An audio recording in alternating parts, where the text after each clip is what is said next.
doing well. First and foremost, talk about America's Next Top Model and the experience you had. We know you were recently voted off, although we thought you were the sexiest girl on there. Oh, by far. Hells yeah. I'm just saying. And talk about that experience and all that stuff. The experience altogether was pretty awesome. Basically, getting to meet everybody was my favorite part. Making new connections and everything. Probably the biggest thing I learned getting on that show was it's just so much more than how you're looking. It's mostly like how you're acting and your personality. Uh-huh. And I didn't realize that going into the show, but obviously I made it. So you made it to where so many other people didn't make it, and then you learn a few more things. Unfortunately, the whole country gets to see it, or gets to learn with you. So that's one of the hard parts. Monique's with us from America's Next Top Model. All right, now we have our own top model contest going down here in State College. We're doing it in a week. What advice would you give some of these girls and guys that are going up in this contest?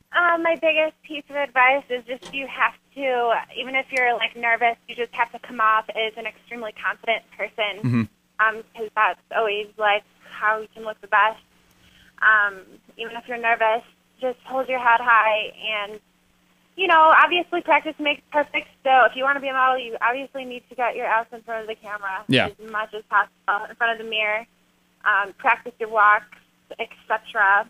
And just try to be, you know, personable and easy to get along with. Now, I do that stuff in front of the mirror that you were just talking about, and everybody here kind of gives I've seen it. They give for it. It's I'm embarrassing. Like, well, what do you want me to do? I'm trying to practice this stuff, so I'm ready to rock and roll. Trying to pursue your dream. I try and take what you're saying right there and, you know, bring it into real life situations and try, because I need more confidence too, Monique, and it's not working, and I don't know what to do. So I do the mirror thing, and they tell me that I'm an arrogant prick. Well, when you do it 100 times a day, it just gets weird. It gets awkward. It just gets a little... Arrogant. Our office hallway is not a runway.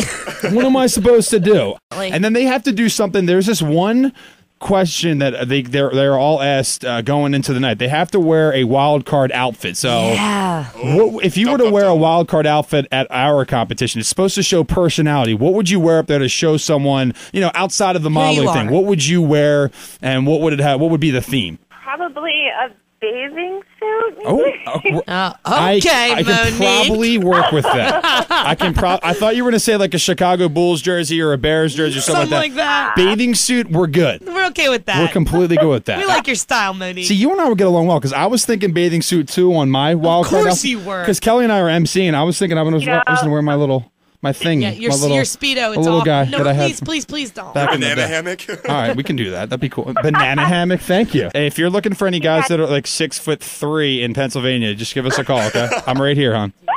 I'm just saying. I'll keep it in mind. I'll keep it in mind. Am I embarrassing Dear you? Lord, so embarrassing. I'm so sorry, Monique. Sorry, Monique.